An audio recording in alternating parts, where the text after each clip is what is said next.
Okay, so we're going over the syllabus. And then you're going to do language demonstrations, and those aren't graded. It's not like, oh, that's an A lesson, that's a C. It's just like, just do the stuff. That's all you got to do. Just do all the stuff. Everybody is fine. If people aren't doing the stuff or aren't coming, then we got to have these horrible conversations about what do we do now? And let's try and avoid those. If stuff comes up, if you got something you cannot miss, if something comes up with some reason you might need to not be in class for that day, just let me know and we'll work it out. But these sessions are recorded, but that doesn't mean also that you have an option of either coming or just watching the recording. So as being enrolled in this class, you should be here because we're talking about stuff and trying stuff out. So it's a really important part of the class. Then you're going to turn in a personal teaching philosophy. So this is your statement about being a language teacher. And you've got now until May to write that.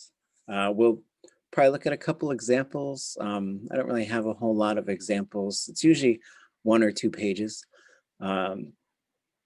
It usually talks about classroom management, your approach, how do you deal with corrections, how do you deal with just sort of contributing to a language movement, hopefully in a healthy way in terms of being aware of lateral violence, being aware of the different kind of strange emotions that sometimes come up.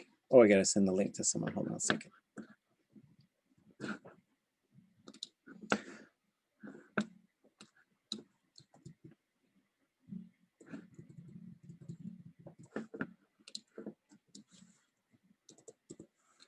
Okay, and then, but that's your personal language, and it's kind of yours. So again, it's not something where I might give you some feedback as a writer, but if there's some stuff that I think might need a little bit of adjustment.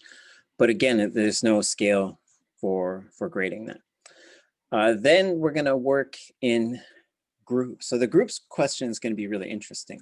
Not everybody's working in the same language here, but we are working in a non-competitive, collaborative environment. We want every language, every Indigenous language to survive and thrive and to be restored to its place of safety and health and the honorable place that it deserves among our people. But we're gonna work in groups probably for the next 2 assignments. One is developing basically a curriculum methodology. Like what is your approach? What are you doing? And then how are you going to ensure that stuff is getting done? And you'll have a clearer picture, I think, of that as we continue to move through the class. There's no template. We'll look at some examples. There hasn't been one, as far as I know, developed for the languages in Southeast Alaska. Maybe, probably. There's been like these different, what do they call them? Like ideas on how to sequence knowledge and learning and stuff like that. But just in terms of like a curriculum plan is basically what it is. And then you're also going to turn in an Indigenous philosophy of education. Like can you make a statement? And this was a powerful thing for those in Hawaii, is developing basically a program handbook. Like this is what we do, why we do it, how we do it. And again, it's up to y'all, but it should be not really an academic exercise, but it should be, this is the statement of our language program. So any questions about any of the work? That's all the work, that's all we're doing. I have a quick question. Mm-hmm.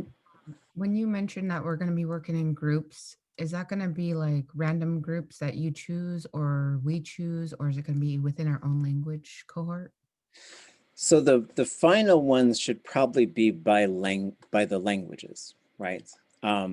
Although if someone's here and I, and they don't have anyone else who's studying their language, then they're kind of on their own.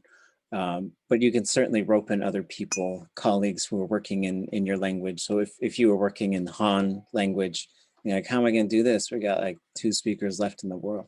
Well, then, that's why there's no page minimums. There's no, it's just whatever you folks come up with. And we have from now until May to come up with those two things. So ideally, there's one per language. But then again, if there's also, you know, that this happened in Hawaii, there was one group and then that group got in a big fight. Now there's two groups. And so I'm not saying there's going to be any big fights, but maybe if there's two for each language or multiple, that's fine. It would be really good practice to have one singular document, but there's also, you know, there's our different communities have sovereignty. There's international things. So it's not like I'm not asking you to create the official handbook for Haida or like, you know, and now you're going to just give this to people and be like, that's what you do. But because it's also this kind of weird thing for, I think for Indigenous peoples to develop a plan, because sometimes we think, well, who am I to tell everybody what to do? And so, but it's nothing like that. And so when we look at the document that came out of Hawaii, like they deliberately did not put anybody's name. You can't find who the author is. It's just from a program. And so sometimes you have to do stuff like that as well. And then through the process, we're also going to figure out how do we reach consensus? How do we sort of decide what to do? And we're not always going to think the same way. And that's great. But then it's sort of like, and when you're dealing with Indigenous languages, sometimes you have really limited resources, so limited that you got to figure out how to make the pieces go. You know, two people getting they're not friends anymore. They still got to work together. Two people aren't, you know, dating anymore. We still got to figure out, there's not enough of us to sort of say, okay, you're in that group, I'm in this group. And to try and move away from also factionism and stuff like that, which I think is it's another aspect, I believe, of colonialism that divides us into these pieces where we feel like we have to fight with each other. But, you know, it doesn't always have to be dramatic either. But I guess the short answer is we'll see whatever works for us. And same with as we're all, like, I'm going to take a look at what our total numbers look like. You know, we had 17 logged on now. I think there's one more. So I'll check the numbers over the weekend, but by next week, we'll know about how many folks we have. And then we'll just sort of have it be somewhat organic through the semester. Everybody should be involved with presenting roughly the same amount of times in terms of presenting your curriculum that you're making. When you present curriculum on Wednesdays, I would prefer if we're looking at new stuff, not like, here's something I tried out. If you want to show us some stuff you've already made, that's awesome. But I want us to sort of be in the production mode in terms of like trying out some things and testing them with us. And even though it's going to be interesting too, because you might show us the lesson and this is like full immersion, smalgiach stuff, and a lot of us don't know anything, but you just run us through it and then talk to us about it afterwards. So we'll just kind of see what makes sense, and we'll talk about that today, and we'll talk about that on next Wednesday as well. Other thoughts or questions?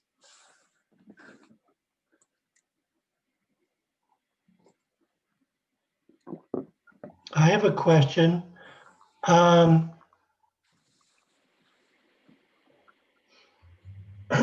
If since today's the first Wednesday of making curriculum and we want it to be fresh and new curriculum in the past, do we start brainstorming for what type of curriculum to come up with? Or do we research online on how other Native groups came up with their own curriculum? Yeah, really good question. So yeah, I made the schedule for the syllabus, and everything's negotiable, right? And so, but that doesn't mean you could just do whatever you want, right? If you say we're gonna just not do these final assignments, I'm like, okay, well, we're gonna have some grading problems. But as far as like, even like as we started class on Monday, and I was like, well, how are we gonna just we're going to start doing lessons right away before we even start reading. And so what if we just did this today? We'll just have a conversation about stuff that we know how to do, like to do, wish we knew how to do. I'm going to show you folks most of the stuff that I work with to create curriculum. And then why don't we take, and there's no class on Monday, and there's also no reading next week. So why don't we take next Wednesday and let's just all bring some stuff to look at that's already been made. We made it, someone else made it. That way we're not on, I don't want you folks to feel pressured, like, okay, here we are, day 2, show me what you made, right? Like, let's not start like that. Let's start today by just sort of saying, what can we do? What do we know how to do? Because sometimes there's sort of these technology questions, like, I don't know how to do that. I'd love to be able to do this thing, but I don't know how. I like to use pictures for these things. I don't know where to find pictures. And so let's just take these next 2 classes and just sort of do a slow warm up to creating curriculum. So today we'll talk about, you're going to teach us how to say your names. Next Wednesday, just bring some stuff that's currently used in your language and show us. You don't have to teach us everything, but just show us some stuff. And we're all going to just share some stuff. And then we'll shift into making things. That way we've got some time to sort of get ready. And this, it's like a lab, right? We're a collaborative group. So don't feel like every time you're showing us curriculum that is like Shark Tank and we're going to be there with a series of judges like angrily looking at everything. But instead, like we're the whole thing is a brainstorm. It's a whole semester long brainstorm. Nothing has to be finished. Nothing has to be perfect. But we will talk about how, you know, sometimes we'll have conversations like, how do you make something so it's not, so it doesn't look super jumbled on the page? How do you make something so that it has a cohesive look, so that, like, I think about this stuff a lot. Like, if our kids go to the library, all the stuff in English seems like it's really high quality. And then sometimes look at our stuff and it's kind of stapled and made at home. And you know, and that's just because we do what we can with what we got. But I kind of want us to get up to this. It's a prestige question sometimes, which can be sometimes a little, you know, colonial, if we want to look at it that way. But, you know, I want our stuff to be nice, that's all. And so sometimes we'll have conversations about that. And we'll also just continue to talk about, like, how do we operate in this brainstorming realm? And I'll have a couple of exercises for us to do probably on Wednesday to get us in this, to start getting us into this mode as well of, like, how do you give feedback and how do you be a team member that's, you know, I've been involved with this stuff for quite a while. And sometimes I feel like some people just want to just kill the momentum. Like, they're always just like putting sticks in the spokes of the bicycle sometimes. But we'll talk about how to sort of look at that. And then let's see. Yes, good, great question. Some of this stuff should be, like, I guess if you're going to be presenting curriculum, give us a little bit of an introduction. Like, for example, I'll say, this is something that I'm making for a culture camp when we can all get together again, because that's going to happen. So we're going to do it online, but I'll tell you the things that we would be doing if we were all together, which is what this is designed for. And also just sort of give us an idea of the rough sort of audience that you're looking at. So if you say, oh, this is for our preschool, and so the kids, they already can speak Haida, so, you know, that's, just give us a little bit of an introduction. And if you want to make stuff for like purely online things, a series of video lessons, right? Because it'd be wonderful if there was like sets of lessons, so that if we just had anybody anywhere said, boy, I'd love to learn Tsimshian, but I don't, where do I start? So, oh yeah, there's lesson 1. You could start there, and then there's a whole bunch of other stuff you could do. Other thoughts, questions? I had a quick question Uh, about so you're saying about like not using like recycling curriculum, I guess, or so there was some that I was working on, and I showed you some before that I was trying to work on with a Yauk, and I'm trying to add more to it. That way it's not just all the info there, it's more like step by step. So you're actually learning start to finish. And I don't know if, can I share my screen? Maybe I can show you at least one of what I was talking about. So like this one here, we did during this language session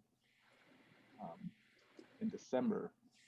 And I sent it to the cohorts and the other folks that were there, and just on like how to build it.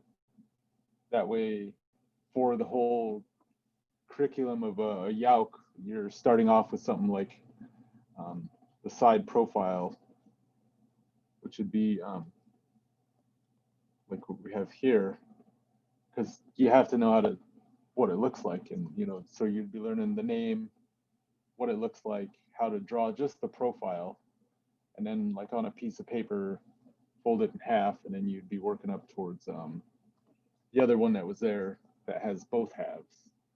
And then as you fold it, you're, you know, you kind of building up to what it should look like, and then you work into like further in the carving one. So I don't know if that would be something used.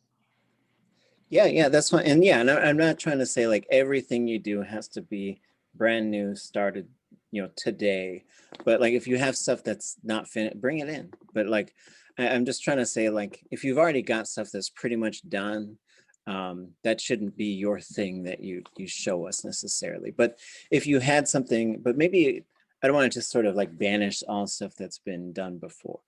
But like if some other person made something and you brought it in, I'm not really interested in that. Although we can certainly look at stuff. Like if you said, for example, oh yeah, well, someone had this idea, but it wasn't quite there. So I want to take this idea and sort of move with it. That's totally fine. But I'm just saying, like, if it's something that's pretty much done, we don't need to necessarily workshop it. But we can have some times as well where if you've got cool stuff you want to show us. Like, you know, yeah, sounds good. Okay, cool. Yeah, because this is like, it just has the information there for all of it. And it's not really, it's not something you could pass off and someone could teach. I think like, I know it's there, but it's not Right. organized, I guess. Yeah, and then we always got to think about like who's going to teach this stuff as well, because there's basically there's going to be stuff for like language programs, right? So like we expect everybody to already speak the language, so we're going to use this to teach through the language, which is a key component. At some point, your language program needs to be teaching content through the language and be done teaching the language. But also you could have things where like, oh yeah, well, here's the version for the future language school that we're going to have for all of our languages. And then here's a version for just like the Juneau School District or for Ketchikan or whatever, just so that they can teach some language, but we know it's mostly going to be done in English. So it's good to have those things in mind, like who's your audience and who's your teacher, right? Are you making something that everybody can use? Because this is the key to like building a comprehensive set of curriculum for your language program, so that we're not duplicating, so that we're moving beyond simple sort of, you know, names of animals and colors and numbers. It's a great place to start, but you got to move on from that stuff.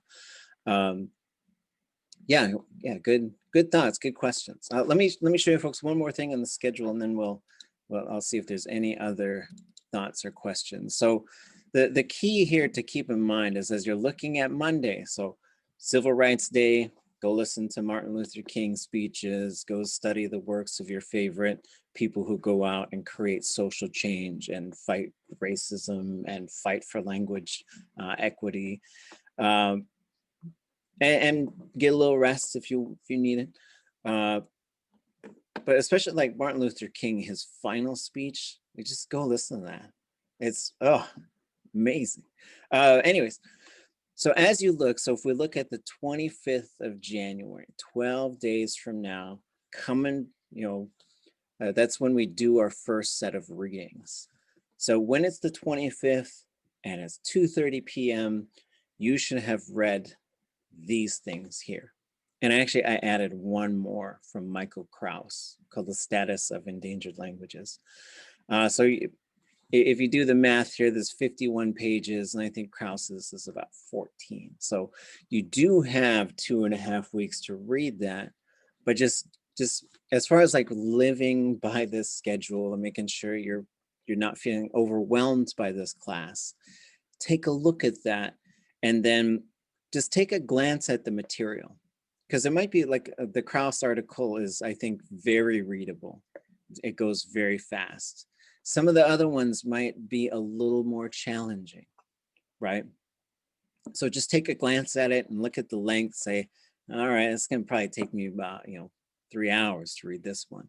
And just start getting yourself ready so you're not panicking Monday morning or Sunday night, and kids are going crazy, or the dog's going crazy, whatever, and then you're trying to like panic read. But just try and sort of be strategic about that, and just look at them, add them up. Some of them, like that's pretty light day with 29 pages in a whole week, right? But the day after that, it's a little bit more intense. There's 3 things. This one is about 200 pages, right? So there's some also ones that have pretty substantial chunks. So also don't get in the mode where like, you're like, oh yeah, it's about 30 pages, I could do it. But just take a good look at that schedule. A good idea would be to, and every Monday when we're done with class, just take a look at what's coming up for the next Monday, so you can start to strategize in how you're going to complete your readings.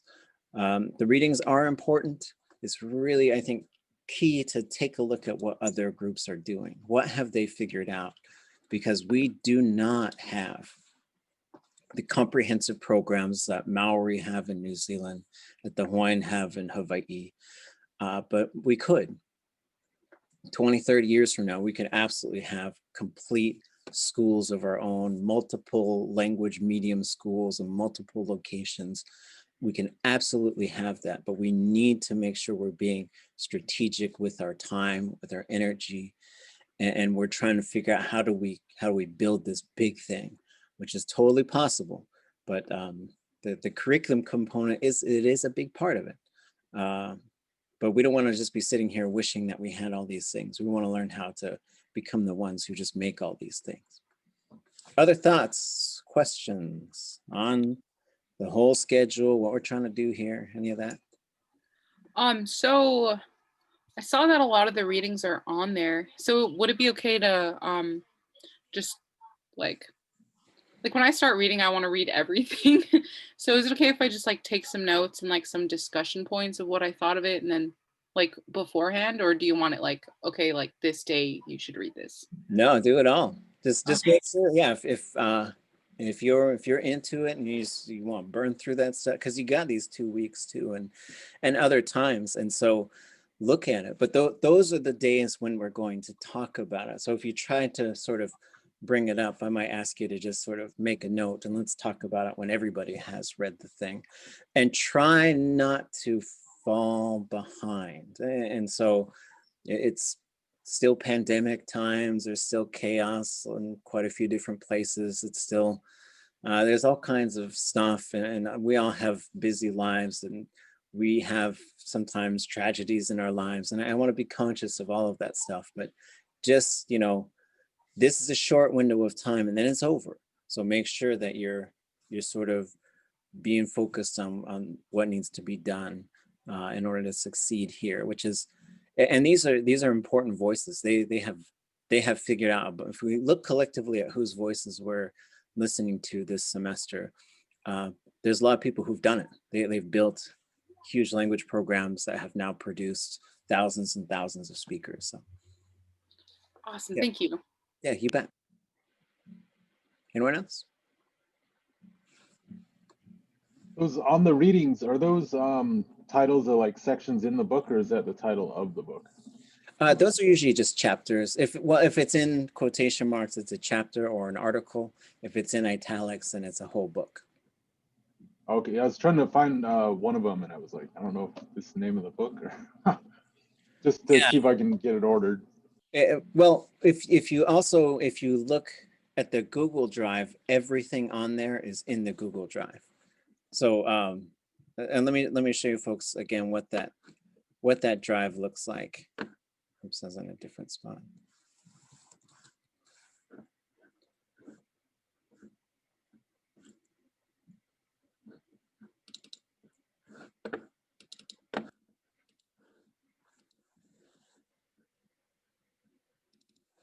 So here is our class Google Drive. And so that link actually brings you to readings. I did make like here's a document that just has that schedule, that academic schedule. So whatever, all the list of things we're reading. But also if you go into these readings, like here's week 3, week 4, week 5, week 6. So this is week 1. So not next week, but the week after. Here's all the week 3 readings. So just read those 3 things. So the schedule is there to help you. It gives you these themes. But also you could just sort of there and like, oh, what week are we in? Oh yeah, this is week 3. Read all that stuff before class starts on Monday, the 25th.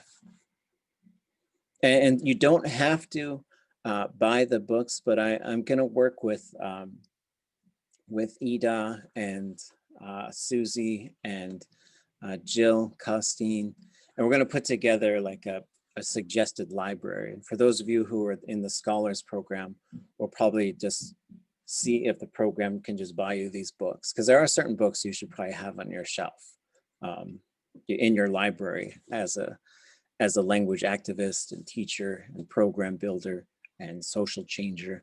You should just, there's a set of things. And also Dr. D'Angeli, if you have suggestions on things that we should have, please let me know. So we'll probably look at that list also on Wednesday and see what kinds of things we might want to add to it.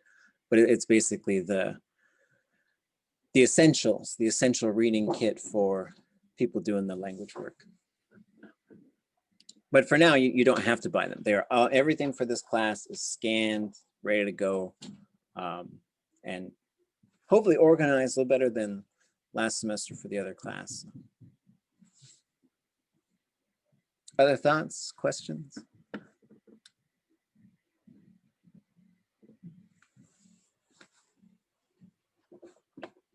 Okay, who wants to teach us how to say your name?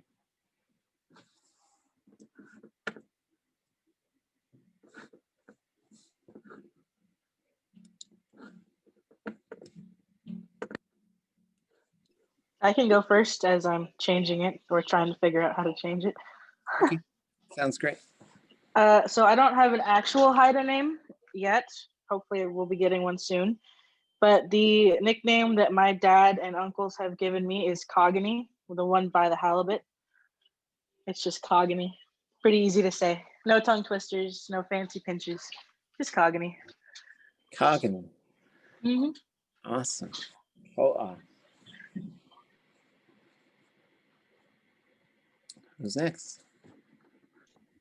I can go next. My Shemaliot name is Godem Teben, and the Gigi at the front, you just say it down in your throat, Godem, and then the T is kind of popped, Godem Teben, and it translates to heart of a sea lion. My son also speaks Shemaliot. He likes to make fun of me and say Godem Ula, which is heart of a seal. So that's the jokes we get out of it. Yeah. So it's Godem Teben. Is that right? Oh, yes. Godem Teben. Godem. And it's just heart of a sea lion. My brothers and sisters gave it to me at my Nana's potlatch. They said that I always appeared really shy, but I go straight for my target. So this is the name I was given. That's excellent. Excellent.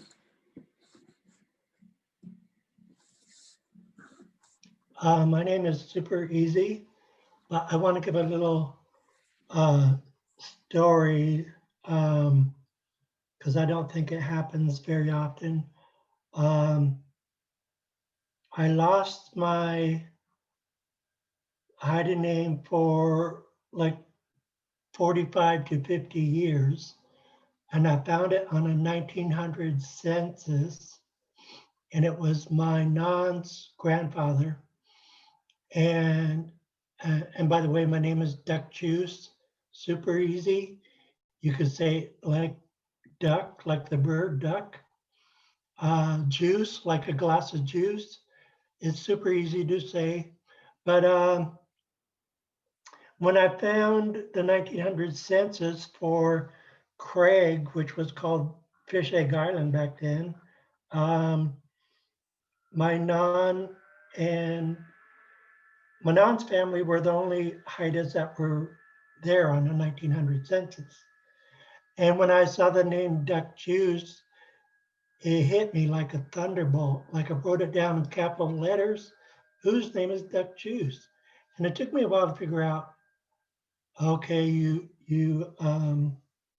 twit. That's the name your non gave you 45-ish years ago, and so yeah, it was pretty remarkable finding my name, and I got it officially given actually here in Juneau at a potlatch in 2016, thrown by cousin Vicky Soboloff and family. How duck juice. Yay. This is Lyanna. Huh. Hi. My Tlingit name that I'm going to share and would like everybody to go ahead and use is just Sani. And it actually means it's a community builder.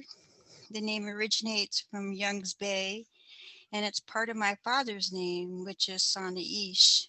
It's a name that was given to me at the last Thunderbird House Koi that was held when I was quite young. I have a birth name, but my understanding is that I only use that when I'm giving a speech because it acquaints me to different areas of the land. And so in my family history, everybody just knows what that name is because it's just something that my family knows and that history because of just saying a name. So, but Sani is my Tlingit name, and I'm here with my granddaughter, Yiskanat Claw. I'll go ahead and let her introduce herself. Hi, Yiskanot is, I'm named after my great uncle who was the chief of the Ox, Yiskanot, but the name's much older than that. The original story coming, a chief was awarded that name after, I won't go into details, but after sort of, how can I word this eloquently? Yeah, new money. No. So it's named after that story, and of course, Claw meaning mother. But yes, that's my name. Cheesh Sani ka or Sani ka Yiskanat Claw. Okay, newly rich mother. All right. Who's up next?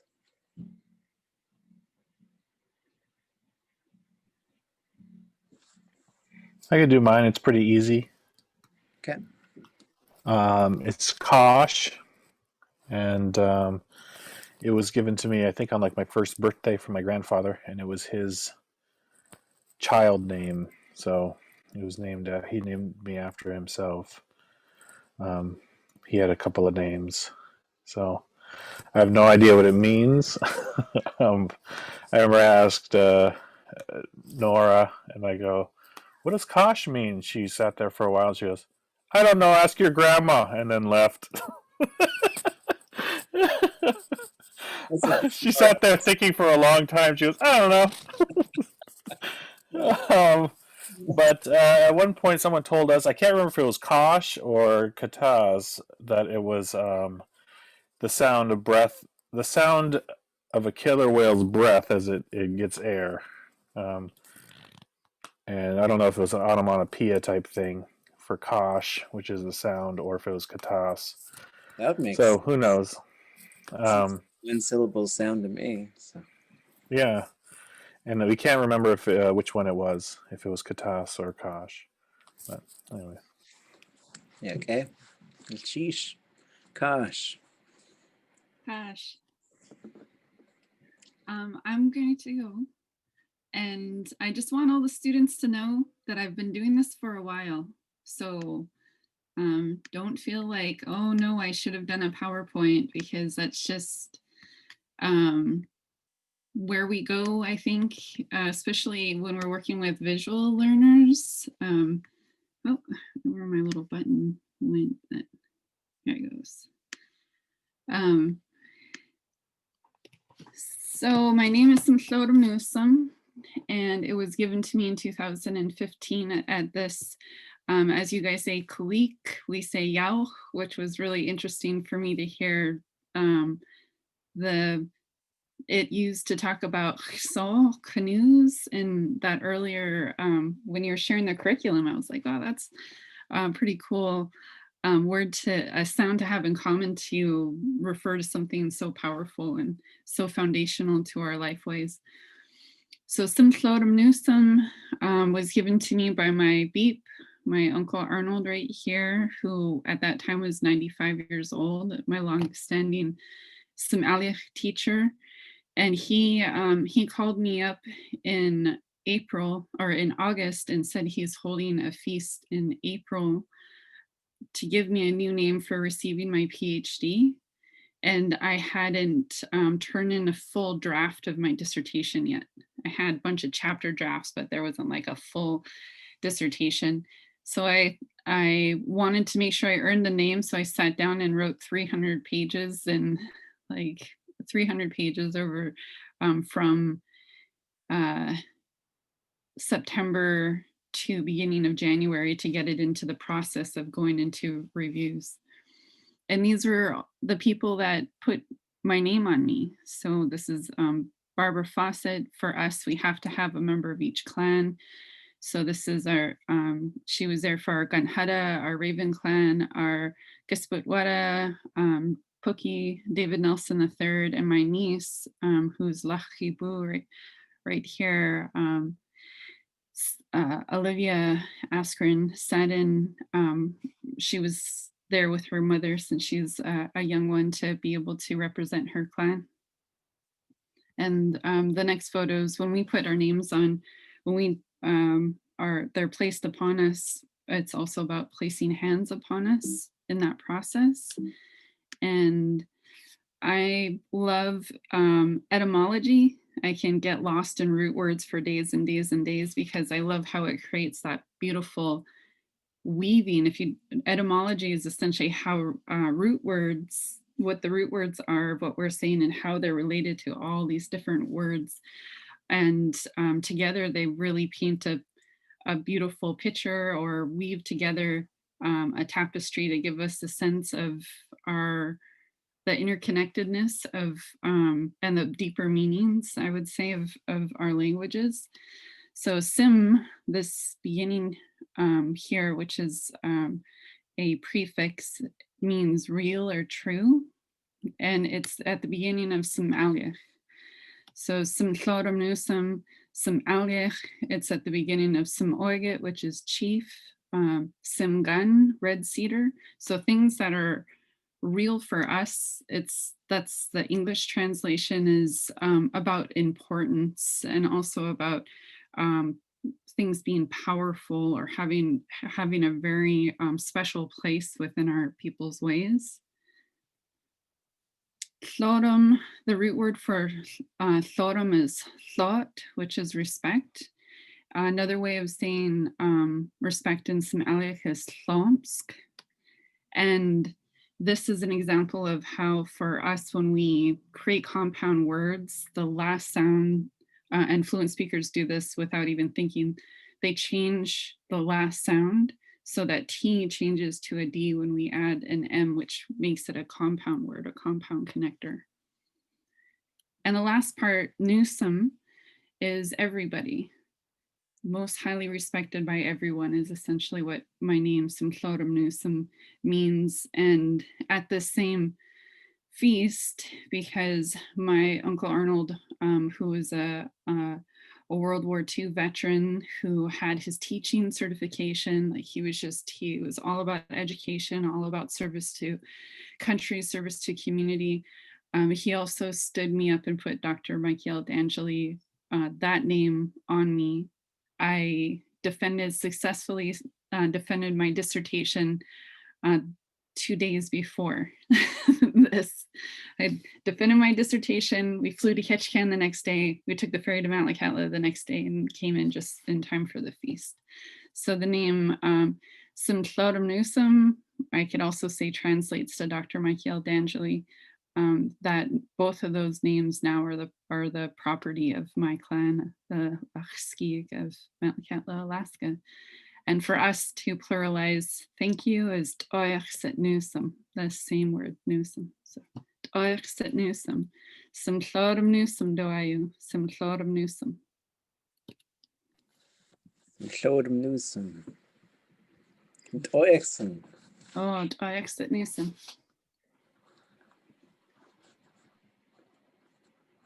Okay, who's up next?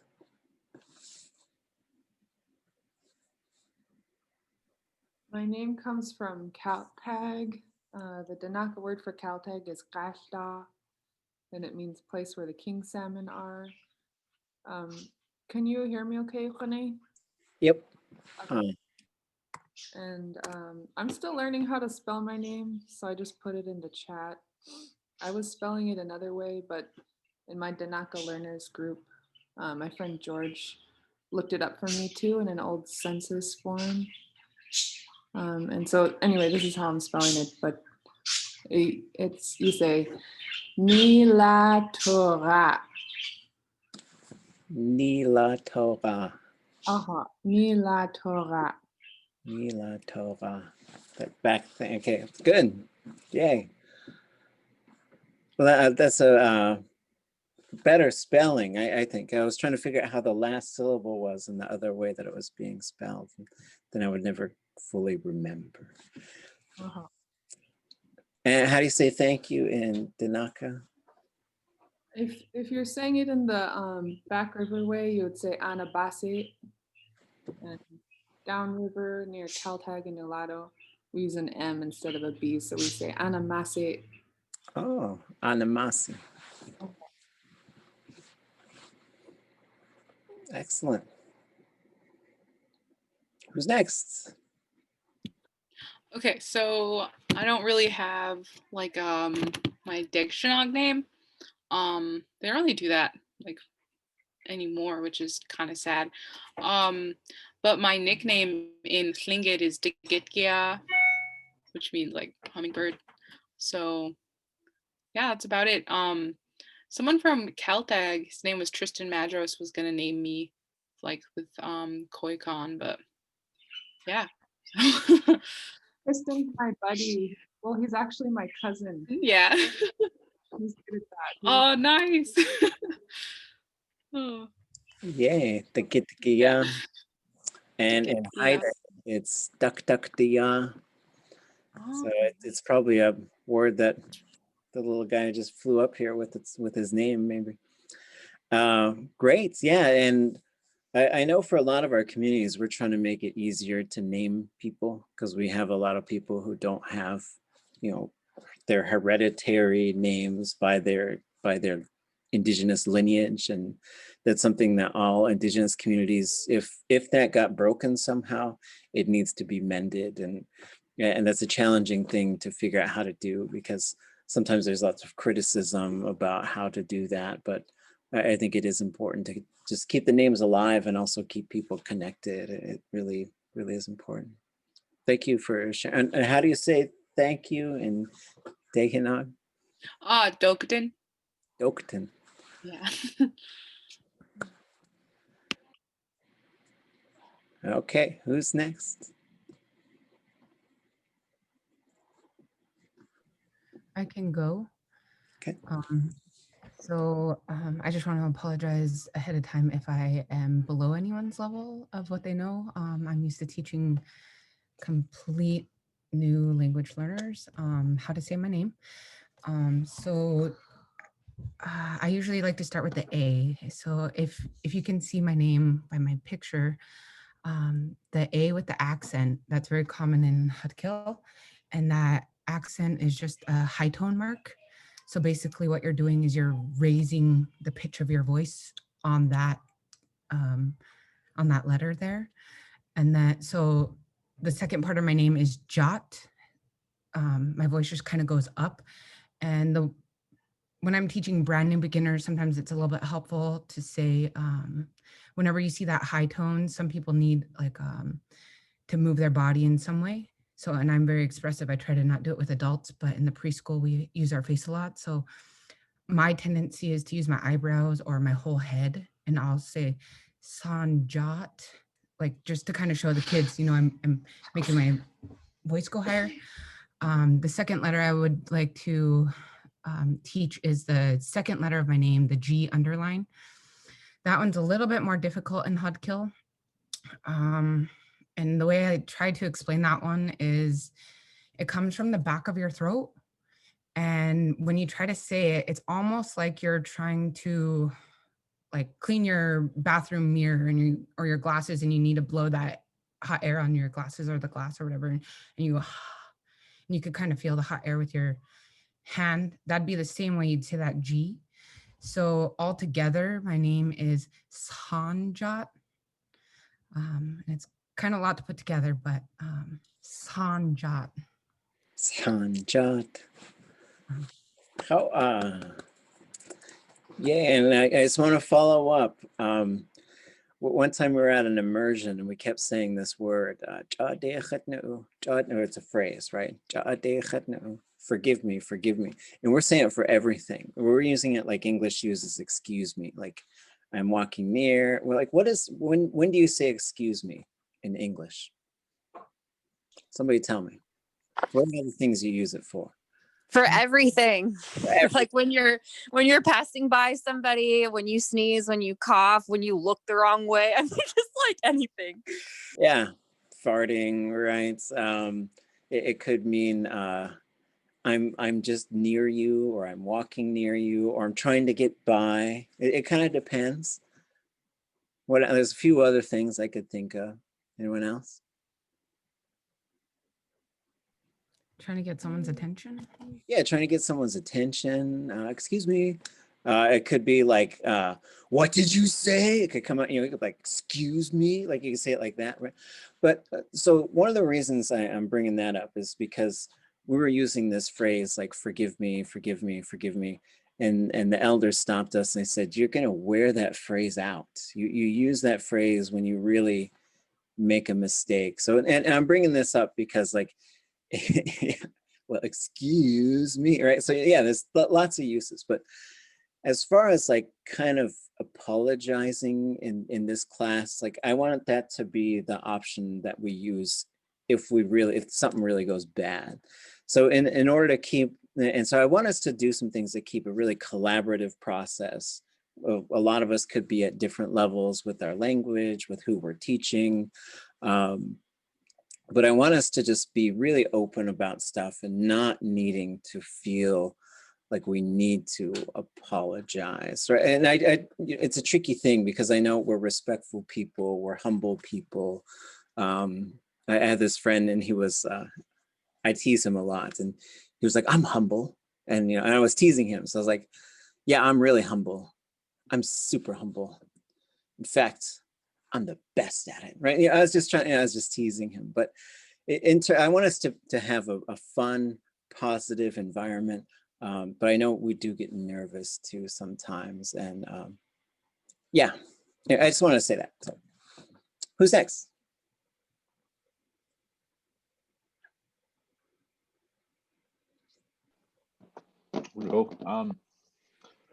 Mine was given to me when I was born. My great grandpa gave it to me, and I heard he said it was my great grandma's brothers, but as far as I know, she has no brothers. And I don't know, but it's Kach Scene. Kach Scene. Okay. Kach Scene. Sheesh.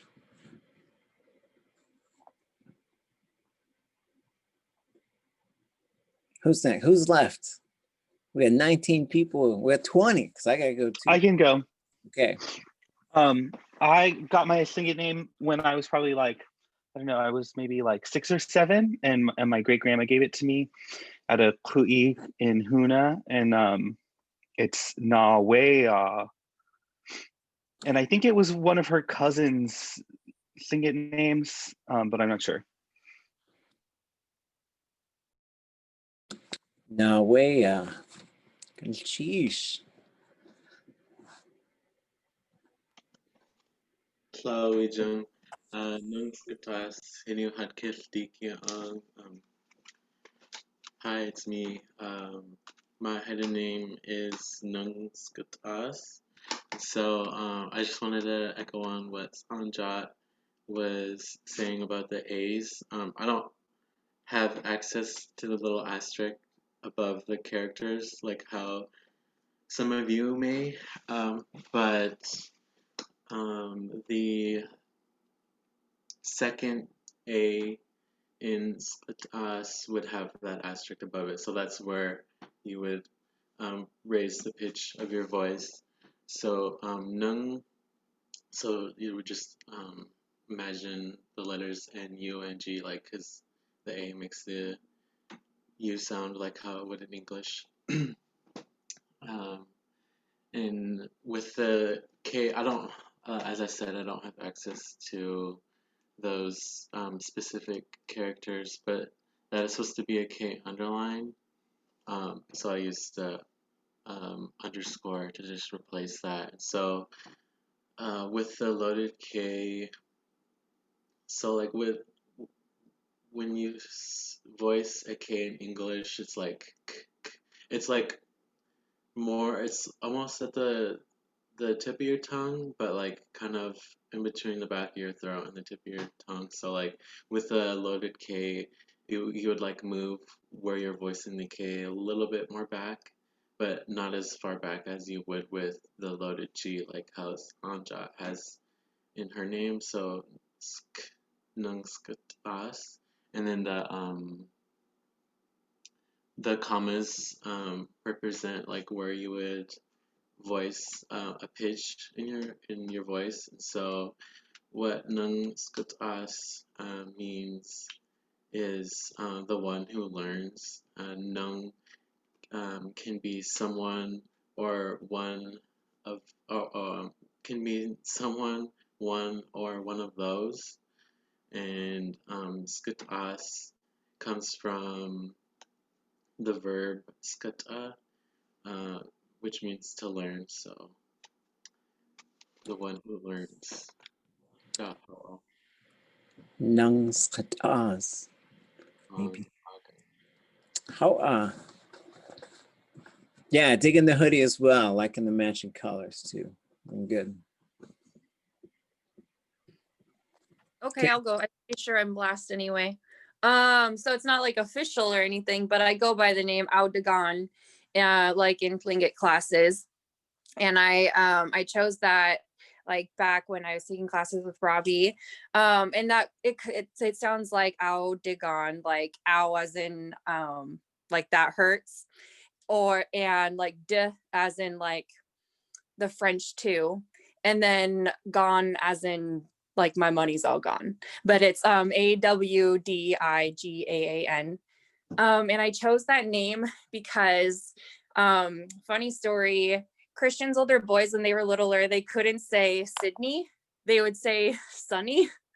And forever they called me just Sunny, so Christian started calling me Sunny, and so I've gone by Sunny forever. And Audagon means it is sunny. Audagon. Sheesh. There might be 7 left. Let's keep it going. If you haven't gone yet, we gotta know how to say your name. I can go. Kachane, just Kachane, pretty easy. I got that when I was 8, and I hadn't lived here yet. I lived up in I lived up in Soldotna, and the term of family kinship names was pretty new, and I hadn't met Marcia yet. And how she broke it to me is she came up to me, and I just met her. I shook her hand, and she was like, "You're my daddy." So that's how I learned that, and that was an interesting experience. Good. Cheesh, Kuchain. Okay. There was another Kuchain up in Yakutat a long time ago. He was Frank Italio. Awesome. Who is next? Hi, I don't have a Haida name. I have a Tlingit name, but I'm not exactly sure what it is. But my Haida nickname that I've been going by for the past 4.5 years was given to me by Susie Edwardson, and it means to go get books because I am always reading. So you just say it like ku gink, kind of like there's a K at the end, and then just like do. How? Kugink do.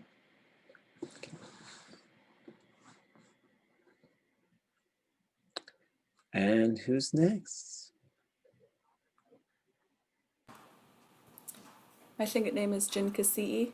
I got it from my grandmother. She said, if you have my English name, you should have my Tlingit name too. So, and she said the exact translation was kind of lost over time, but it has something to do with working with hands. And as far as I know, I was just told that by my Aunt Patty that we're the only two that have the name so far. So I better name one of my kids though. Wow. Keep it. Sheesh. Yeah, it sounds like cooking with the hands or something. So, okay. Whose turn? How's John? I'll go. Okay. May I screen share? Yeah. Sheesh. Okay. So I was just kind of really want to challenge myself this semester to create some visuals, some better visuals. So I have some homophone equivalents in English to learn my name. So yuck, do, she. Together, yuck, do, she. Top line is how you spell it in Tlingit, yuck, do, she. And a little rhyme to help I was hoping would work was yuck, do, she enjoys coffee. This name was given to me by my grandfather when I was about 6 or 7 years old. It belonged to my great aunt Mary White. Gonna sheesh. Okay. Yaktushi. Sheesh. I love a good sound association. I like puns. I'm trying to become like an expert at dad jokes. I was driving with my kids, and their clan is Daklawedi, and I speak to them in Tlingit. And we were driving, and we saw this mother duck. So we stopped because a duck was crossing the road with all her little babies walking behind her. You know, they walk in a row. And I said, "Wasayi in the cage, gah." What does a duck say? And my oldest daughter, she was probably 4 maybe at the time, and she says, "What?" And I said, "Gah, gah, gah." And I was trying to make like a duck sound and say the name of the duck, and then she laughed and she said, "I wonder if they're Ducklawady." So then I was like, yes, that's keeping it going. So good stuff, fun. Okay. Anyone else? Did we miss anybody? I think there's maybe 1 or 2 out there still that I see haven't gone yet, perhaps. I'll go. Tukshak e hinu hatkis iskian Llingadag and Kiang. I said Tukshak e is my Haida and Tlingit name because my grandmother Yatske or Anna Peel gave it to me when I was a baby, and she spoke Haida, Tlingit, and Russian and English. After she passed, we lost the meaning and the correct spelling of my name. But thankfully, Jeff Lear listened to a recording and gave me this spelling here. And I think it's a little bit Haida-ized, the pronunciation is a little bit Haida-ized. And I know Haida way better than I know Tlingit. So the Haida language is really focused on where the sounds are happening in your mouth. And my name doesn't have too hard of sounds or too different than English sounds. So it's a little bit easier to explain. I believe there's also a high tone over the U. So I say it as tuk with a high tone and sha. And the K with the pinch or the apostrophe after it is a little bit more difficult to say, but I think of it as I'm kicking the K out of my mouth. So it sounds like a, instead of a regular K like ka, it's more like so the air is stopped abruptly right after you say the K sound. So tuk sha K. Tuk sha K. How Ulagan.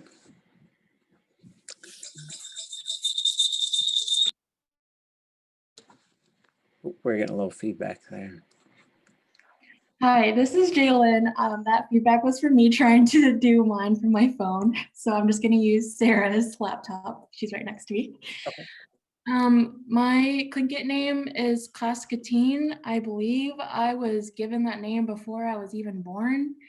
It's my grandma's maternal aunt, Kitty Davis. That's her Tlingit name. That's where it came from. So it's Kaskatine.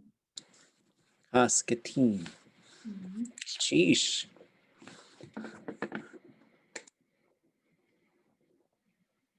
I think that's everybody. So I guess great stuff, everybody. Thank you all for sharing.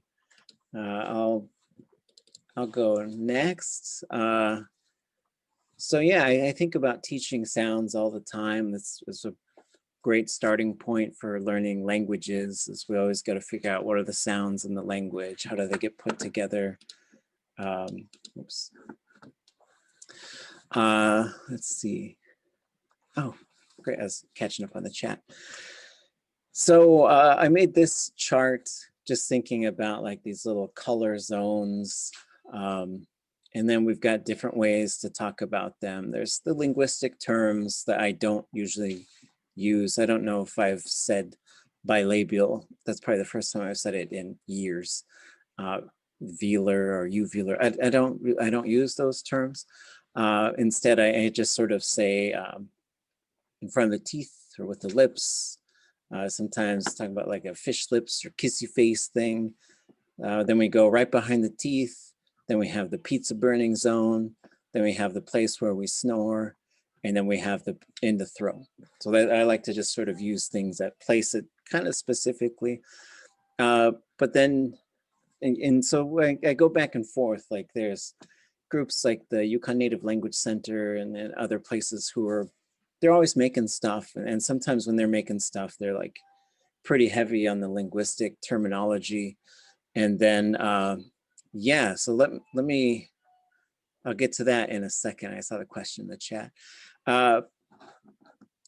So I use this to teach, and we start at the front and we just work our way back. And that's how I like to teach sounds, is just where they're located in the mouth. And I like a lot of the descriptions that I heard about the vowels and tones. You know, so we have, in Tlingit, there's 4 vowels, and each vowel has 4 variations. So it can be short or long, and it could be low or high. And so you got to mark which one it is. And there's different people who've written these things in different ways over the years, but we sort of settled on things.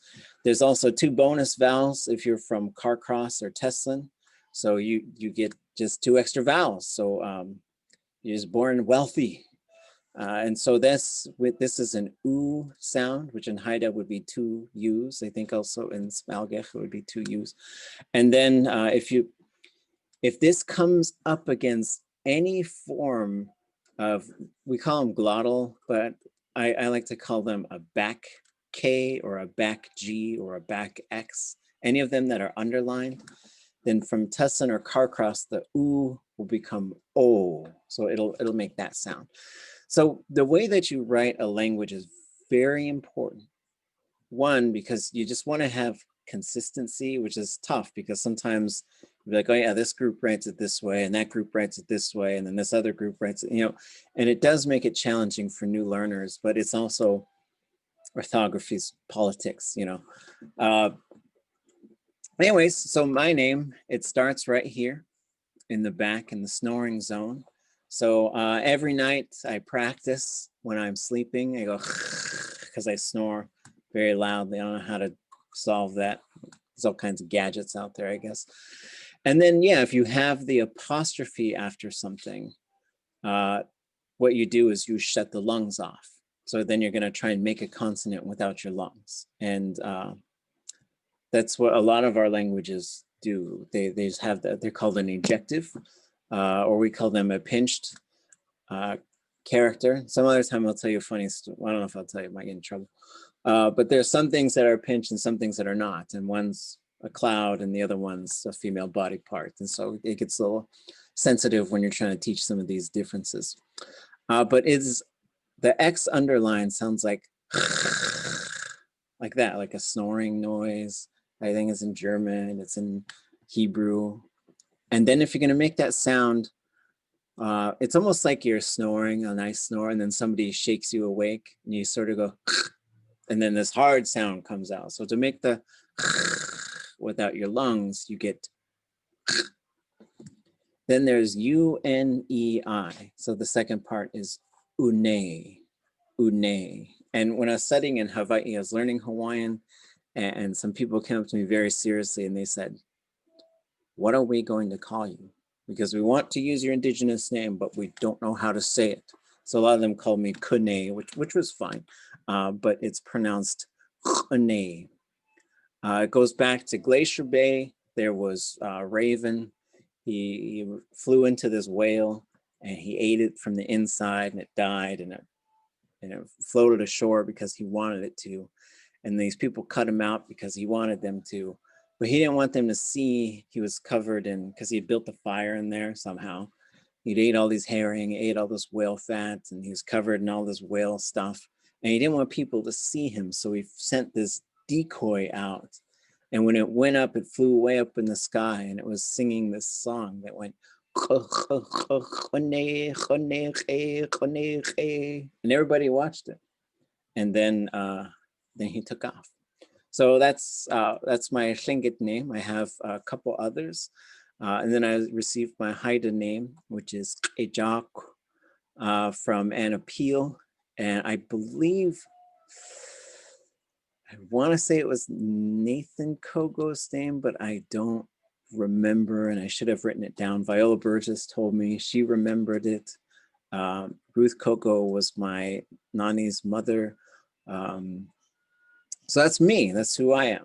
And so we got 10 minutes left. So I do want to share something kind of quickly here.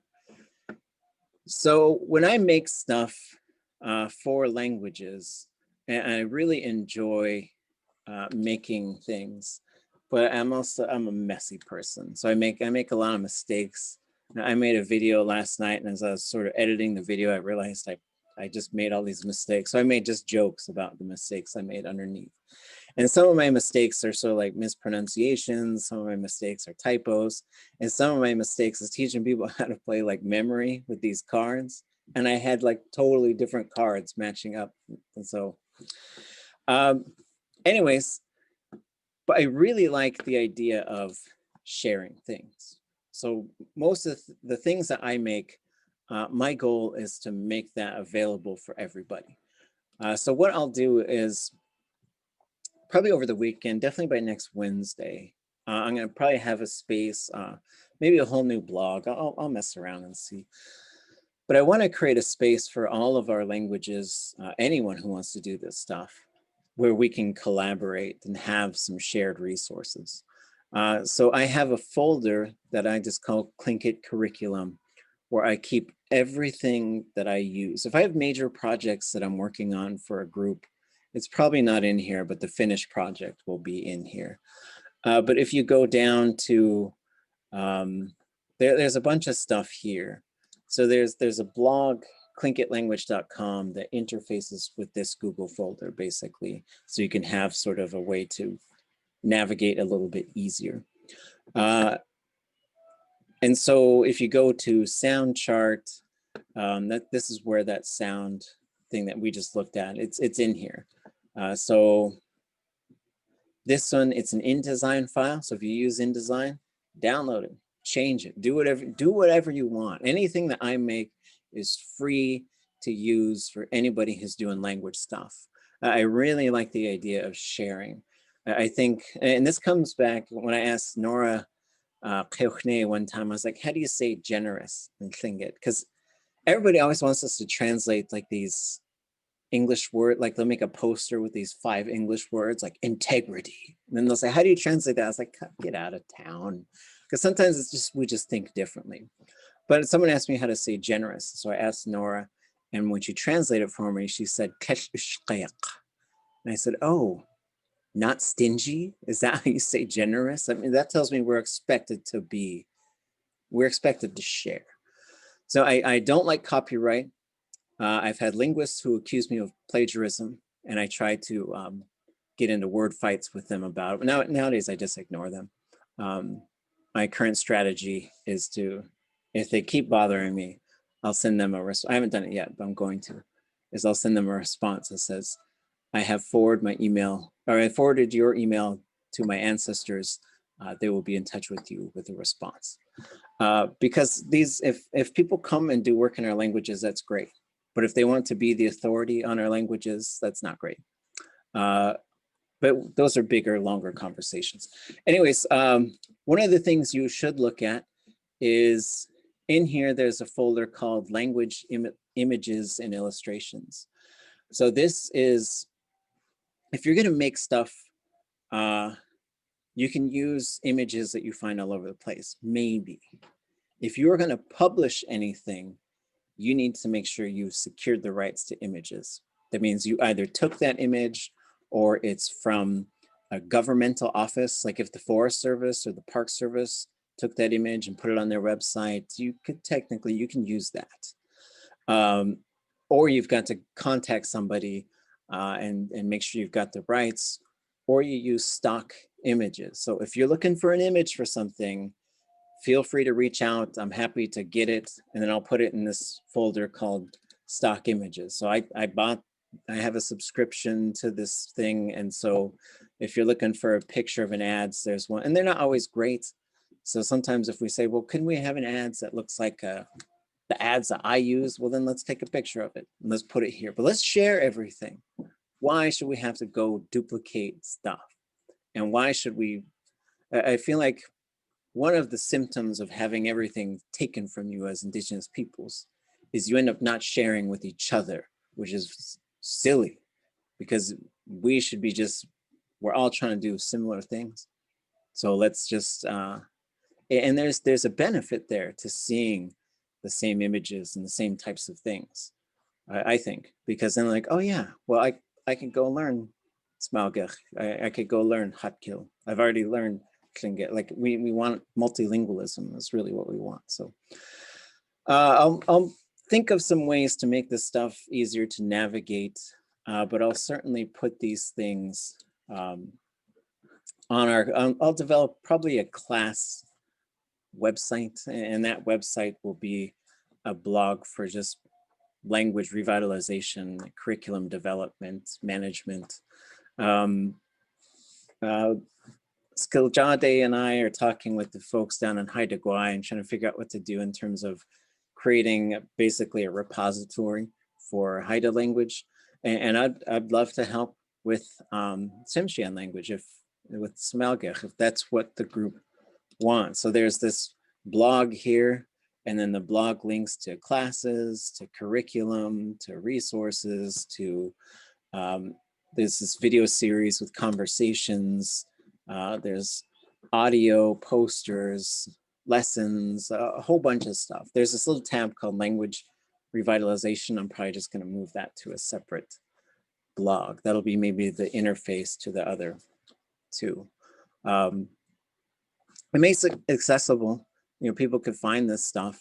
There's a lot of people looking at it every year, which is good because the goal is to put stuff out there. But so there's no class on Monday. So don't show up to the link. Nobody's gonna be there unless you guys just want to go have coffee together, whatever. Wednesday, bring some stuff you want to show us. Maybe stuff you've made, maybe stuff that someone else made that you like. And I'm gonna demonstrate a few things probably on Wednesday. I'll show you folks how I use InDesign and stock photography.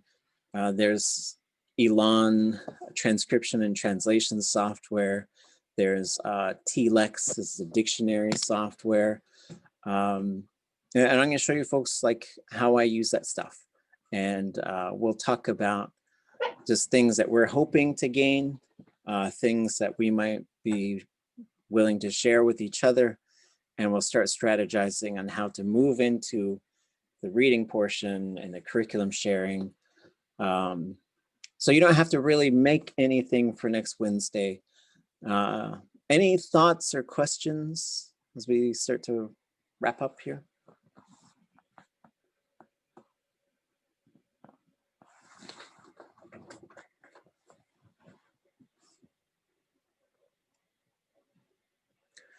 The other thing we'll talk about on Wednesday is like, how do we want to present, you know, if there's 19 in the class, everybody's not going to be able to show you. And I want you to have to make something every single week. Like it's probably going to work out. So every 3 weeks you're sharing something, or maybe every other week. We'll see how the timing works. And sometimes we'll work in groups, maybe like we can group up by languages, which isn't always fair because there might be only one person who's working a particular language. But I guess put some thought into it, and it doesn't have to be the same every time. Maybe the first time everybody just kind of makes their own thing. Yeah, you folks have any thoughts on that?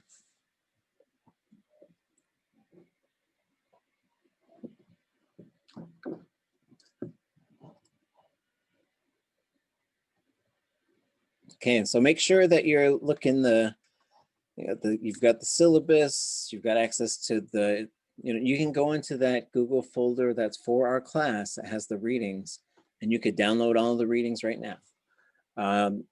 Next week, I'll also share a suggested list of books that I think folks should have who are doing this type of work, things that I'd recommend having on your bookshelf to, and hopefully that you have read.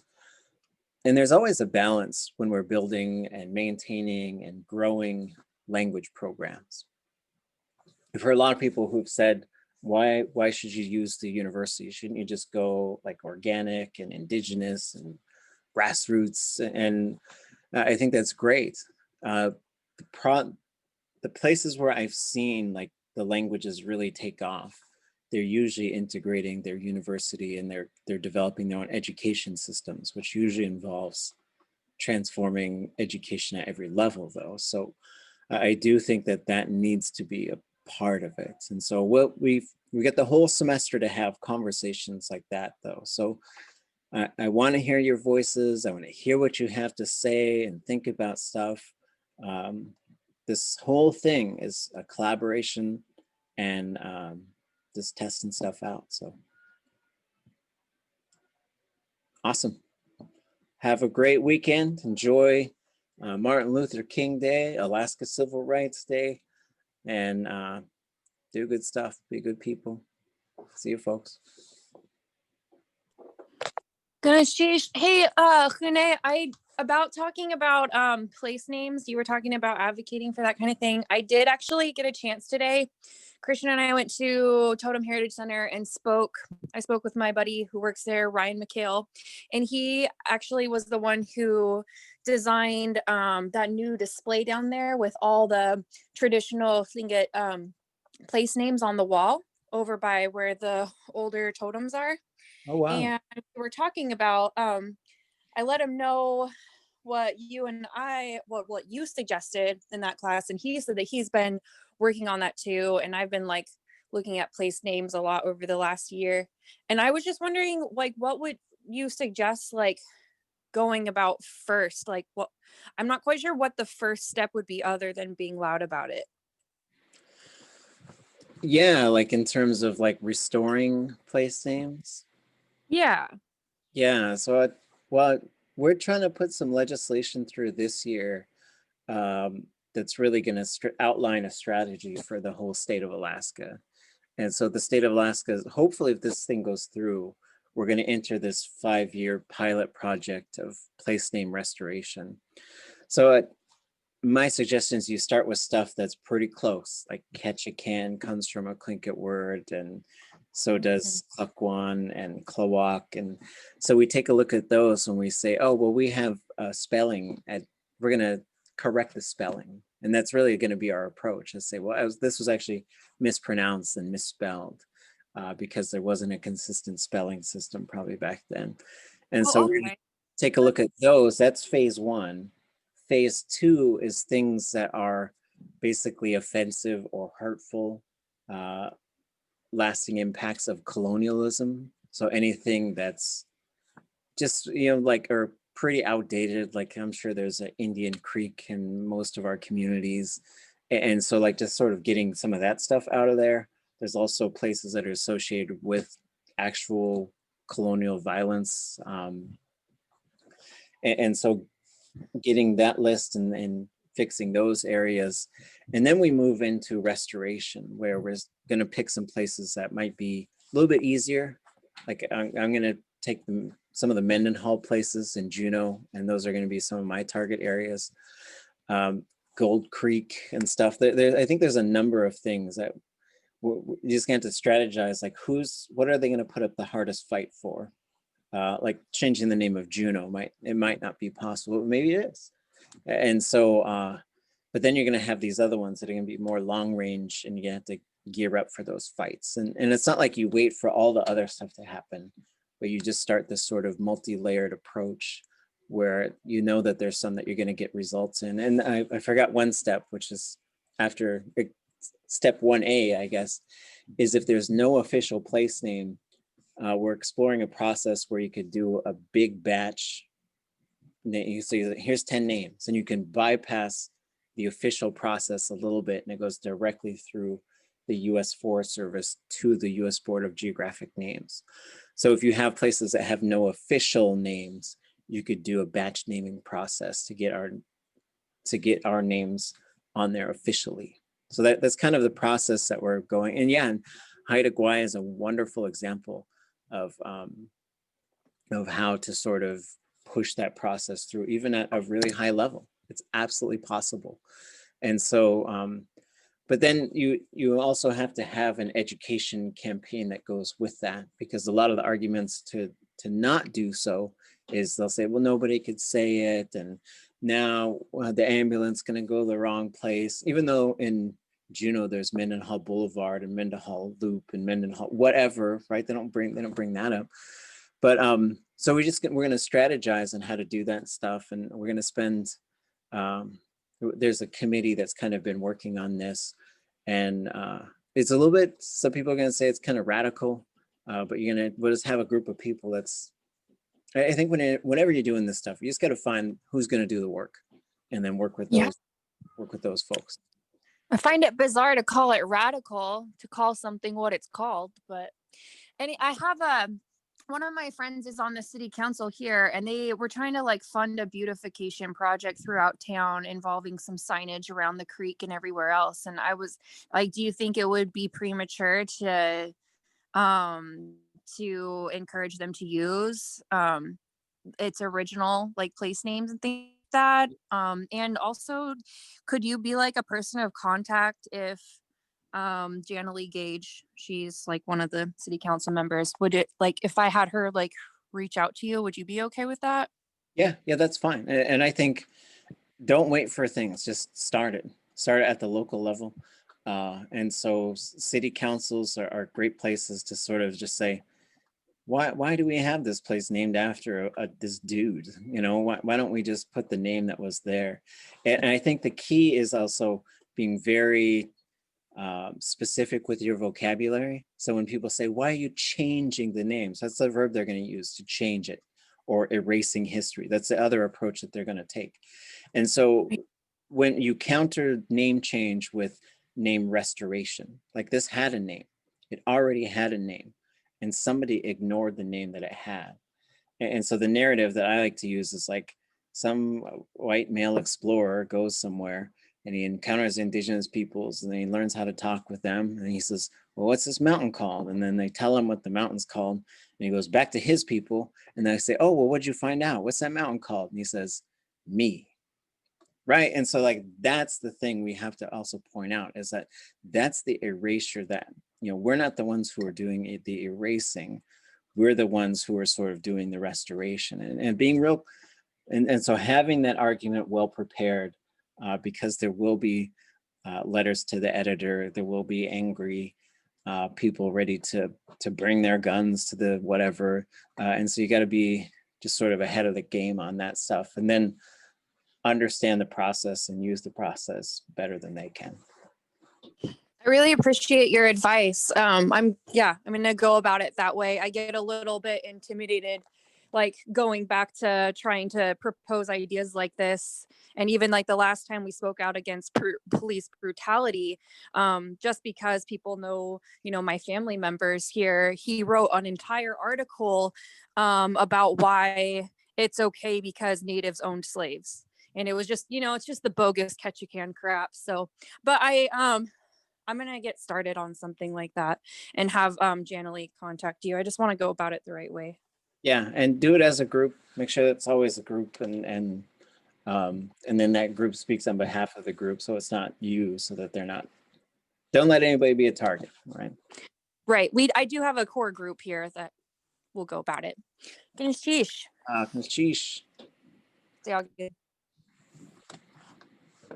Hey, I just wanted to ask, apologize, I missed Monday's class, and I see that you're recording this one, so I was hoping I could watch the last class. I just didn't know if it was on the language website or if it was somewhere else.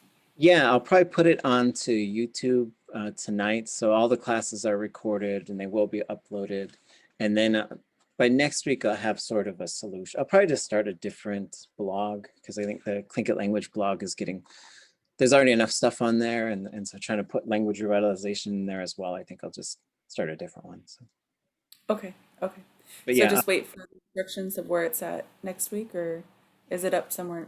Is on Mondays up somewhere? it's not up, but I'll upload it. I'll upload it tonight so that you'll be able to watch it. Just watch. No rush. I just wanted to make sure I just want to make sure I can watch it sometime. Okay. Yeah, we just said hi and went over the syllabus and did that stuff. So. Okay. Okay. Sheesh.